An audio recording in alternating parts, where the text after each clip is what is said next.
Freshness in beer and shelf stability has been an ongoing topic for a lot of brewers. So right now we have a dynamic.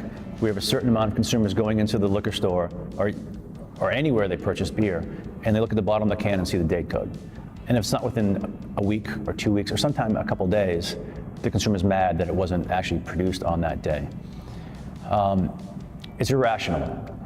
We have been brewing for 200 years, and in the last 50 years, we've come a long way in terms of an industry to be able to make shelf-stable beer and to be able to make beer that is still really good beer 5-6 months after it's been packaged. There's a lot of variables in that. How was it stored? Was it stored cold? Was it exposed to heat?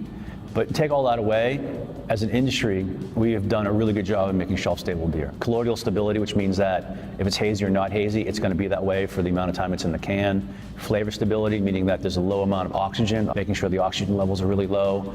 So as an industry, we spent so much time, money, and effort making beer really stable that we now have new brewers coming in who may not have very good QC, may not have a good lab, may not have good shelf stability. The colloidal stability may be really poor in that you've been pouring a snow globe after a couple weeks.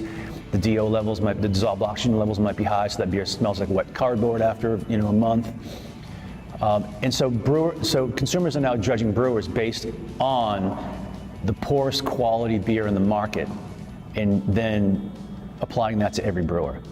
So we have someone like Sierra Nevada or New Belgium or these large brewers who have been pioneers in shelf-stable beer who can have a wonderful IPA in a can 5 months later taste the same as it did the day it was packaged, being judged by the local brewer who can't get their shit together. And that's really a bad dynamic. So at Notch, we've actually moved from just this week, we used to put the date of production on the can. And then we have a suggested sale of that package before we think the flavor degrades.